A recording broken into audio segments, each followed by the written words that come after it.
بسم الله الرحمن الرحيم الحمد لله رب العالمين الرحمن الرحيم مالك يوم الدين إياك نعبد وإياك نستعين اهدنا الصراط المستقيم صراط الذين أنعمت عليهم غير المغضوب عليهم ولا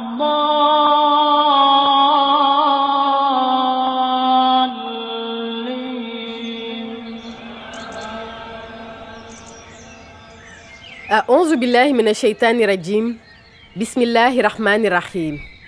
Chers frères, chères sœurs, nous allons aujourd'hui vous parler de la réalité d'Jibril ou la réalité de l'ange Gabriel. Parler de l'ange Gabriel revient à parler d'un des miracles de Dieu. L'histoire sainte a retenu son nom car il a joué un rôle prépondérant aussi bien dans le monde Ghaib ou invisible que dans le monde Shahada ou visible. Nombreux sont ceux qui ont entendu parler de l'ange Jibril et de sa relation particulière avec le prophète de l'islam, Muhammad, paix et salut sur lui, mais peu sont informés de sa haqiqa, c'est-à-dire la réalité de sa création. En effet, l'ange Jibril a été façonné d'une manière différente des autres anges. Les anges ont été créés à partir d'étincelles provenant d'une lumière originelle dont la source principielle sont les noms avec lesquels Dieu subhanahu wa ta'ala a créé les êtres inanimés, les animaux, les êtres humains et les djinns. C'est pour cette raison qu'il existe plusieurs catégories d'anges constituées d'une de ces substances lumineuses. Nous remarquons ainsi qu'il existe des anges qui ont été créés avec 7 noms de Dieu, d'autres avec 10, et d'autres regroupent en eux 14 noms d'Allah. Cette limite ne peut être dépassée. La particularité de l'ange Jibril réside dans le fait qu'il n'a été conçu qu'avec 4 noms divins. Mais cet état de fait ne remet pas en cause sa suprématie par rapport aux autres anges. Dans le lieu où réside Jibril, 4 noms divins constituent les hijabs ou représentations de lumière auxquels Dieu subhanahu wa ta'ala a rajouté 2 autres noms pour assurer sa protection. Ces hijabs constituent son milieu naturel. Nous constatons que Dieu a créé Jibril à partir de la lumière de son nom Ismuzati ou encore Allahu. Pourquoi a-t-il procédé ainsi ? Parce qu'il voulait que l'ange Jibril ait accès à ses uluhiyat, c'est-à-dire ces êtres créés à partir de cette lumière. Il voulait faire de lui son porte-parole et son messager pour les missions du monde Shahada ou visible. Allah subhanahu wa ta'ala, dont la parole n'est que lumière, voulait que Jibril soit capable de répondre à son appel et aussi accomplir ses missions au cœur des lumières divines. Jibril possède un total de 6666 ailes. Dieu subhanahu wa ta'ala lui épingla d'abord chacune des 6000 premières ailes avec le nom Bismillahi. Ensuite, il prit 600 ailes et les lui posa avec Ar-Rahmani. Et enfin, il travailla les 66 ailes restantes avec le nom Ar-Rahim. C'est ainsi que lors de ses déplacements, l'ange Jibril déploie ses ailes grâce à la puissance de la Basmala qui est Bismillahi Ar-Rahmani Ar-Rahimi.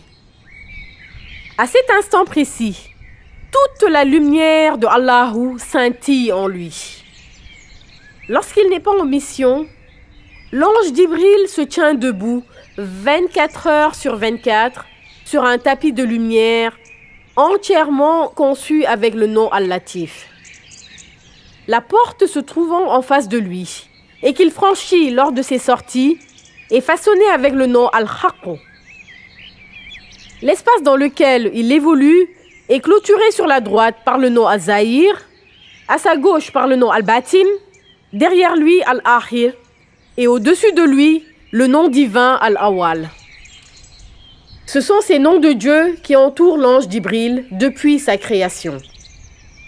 Allah subhanahu wa ta'ala a fait que la réalité de chacun de ces noms divins reflète une réalité de la vie de Djibril. Tous les degrés de lumière représentés par ces noms sont comptabilisés dans la personnalité de Djibril. Physiquement, l'ange Djibril est d'une blancheur éclatante et il incarne dans son être la lumière divine du nom Allahu. Ses 60 666 ailes brillent grâce à la lumière de Bismillahirrahmanirrahim. La lumière de Allahu est l'essence même de son être et la basmala, le moteur qui le propulse lors de ses déplacements. Al-Latif, quant à lui procure l'assurance et l'aisance nécessaires à sa mission. Djibril est le seul ange à centraliser en lui la lumière des noms d'Allah qui constituent son être et également à représenter dans les degrés les plus élevés la lumière des noms divins qui l'entourent et qui constituent son espace vital.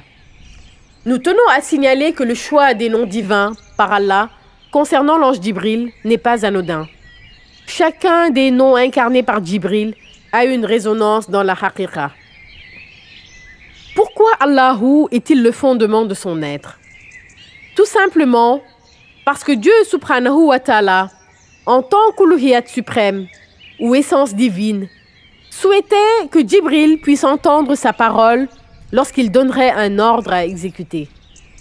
Et pour ce faire, il fallait absolument que l'ange Djibril ait un peu de cette forme de lumière exceptionnelle propre au Seigneur Tout-Puissant. Dieu subhanahu wa ta'ala l'en gratifia lorsqu'il procéda à sa création. Malgré le fait que l'ange Djibril détenait dans son être cette lumière intense, il n'en demeure pas moins que la parole de Dieu subhanahu wa ta'ala, sortie des profondeurs de l'uluhiyya, est filtrée dans 7 espaces intermédiaires jusqu'à ce qu'elle soit allégée et accessible à son oreille. La basmala, répartie dans ses ailes, a pour but de faire savoir aux autres anges que Djibril ne se déplace que sur ordre divin et lorsqu'il déploie ses ailes, c'est parce qu'il a une mission à accomplir. Le tapis de prière, représenté par le nom Al-Latif, qui signifie le bienveillant, recouvre de sa lumière l'ange Djibril afin de le protéger des dommages qu'il pourrait subir en chemin. Le nom Al-Qaqou, matérialisé par la porte en face de lui, fera savoir aux habitants des espaces intermédiaires que l'ange Djibril se déplace au nom de la vérité. À sa droite, le nom Al-Zahir lui permet de prendre une apparence humaine lorsqu'il est envoyé sur terre. Quand il vient sur terre, il prend toujours la forme d'un homme âgé de 64 ans. Lorsqu'il doit se rendre dans le monde Al-Barzakh ou l'au-delà, il passe par la porte se trouvant sur sa gauche et qui porte le nom de Al-Batin.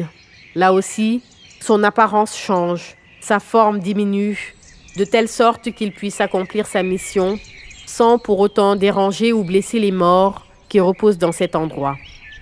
Chaque fois qu'il y va, c'est pour amener un quelconque réconfort. Le nom Al-Awwal, qui surplombe sa tête, dont la lumière est semblable à un parasol, lui permet de répondre à l'appel de Dieu qui se manifeste par une résonance très forte au-dessus de lui.